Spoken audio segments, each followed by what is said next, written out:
Jews would eat gefilte fish, but after that they'd have beans and rice and roast chicken. And for dessert, like a strudel, it was filled in Eastern Europe with strawberry jam. You can get guava paste today in any grocery store. Hola! We can finally go to Cuba. I'm very excited about that. I've been thinking about doing that since my aunt and my uncle lived in Cuba when I was a little girl in the late 50s. Jews have lived in Cuba since the time of Christopher Columbus. There were 3 conversos, or Marranos, that came on the Pinta, the Nina, and the Santa Maria. Some people think that Christopher Columbus's wife was Jewish. In any event, they were there, and through the centuries, because of the sugar trade and because Havana was a port, Jews have always been going out and in. The first community really was after the Spanish-American War in 1898, when the first Jewish community settled in Havana and opened the first Reform synagogue, which I'm sure is still there today. In the 20s, many Polish Jews came because they couldn't, it was a way station. People could not get in to the United States, Polish and Russians and Romanians, Eastern European Jews. And what happened was, even though they had this intention of going to the United States, they liked the climate, they got jobs, they liked the life, and so they stayed until Castro's revolution. In 1959, at the time of the revolution, there were 15,000 Jews. Today, there are about 1,500. We're going to make a very Cuban, Eastern European dish. We're going to make Guava Mandelbrot. And this is a Cuban dish that I learned when I was interviewing Cuban Jews in Miami for my book, Jewish Cooking in America.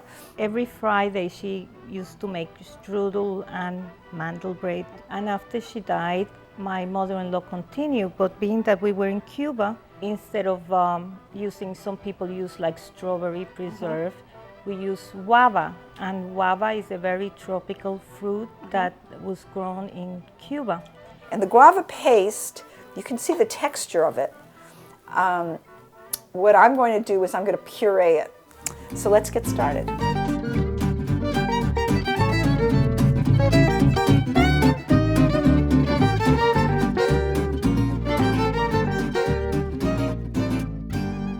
Okay, so I'm going to break my eggs, and of course you have to break them to make sure there's no blood in them.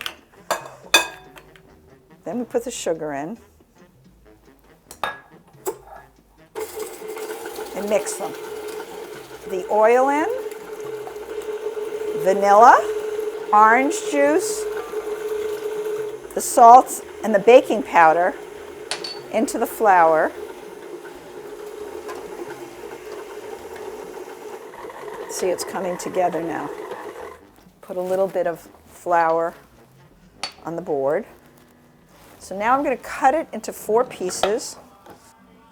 I'm going to put the dough in the refrigerator to let it rest for a few minutes, and then I'm going to roll it out. So we want to soften up the guava paste.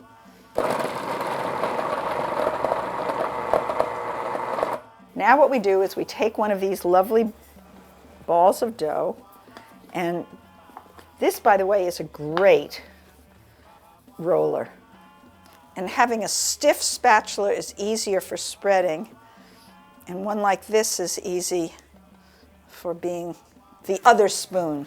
And you sprinkle almost all of this on top. Then what you do is you fold it like a jelly roll. You fold the ends under if you want. You don't really have to, because the one that has the folded ends under is not going to be the one that I want to take. And then you sprinkle some more on top. Just put a dash of cinnamon sugar on top. Now we're going to put this in the oven, but just make sure that you give yourself enough space. Only put 2 on a sheet. It might look as if you could put more so that they can spread. 20 minutes are up. It smells as if they're ready. Let's see.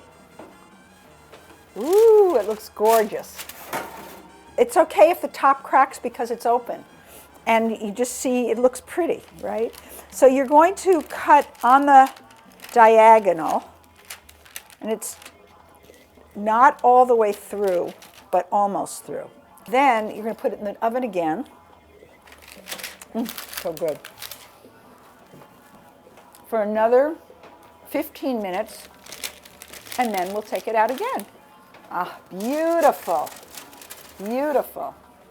So here they are, hot from the oven, double baked as biscotti, which means bis means two, gotti means cooked. And what we'll do now with them is cut them through. And it makes it a little bit easier to cut them through like this. Whenever I serve cookies, I like to serve nuts or fruit. And it seems to keep people at the dinner table longer and the conversation going a lot longer.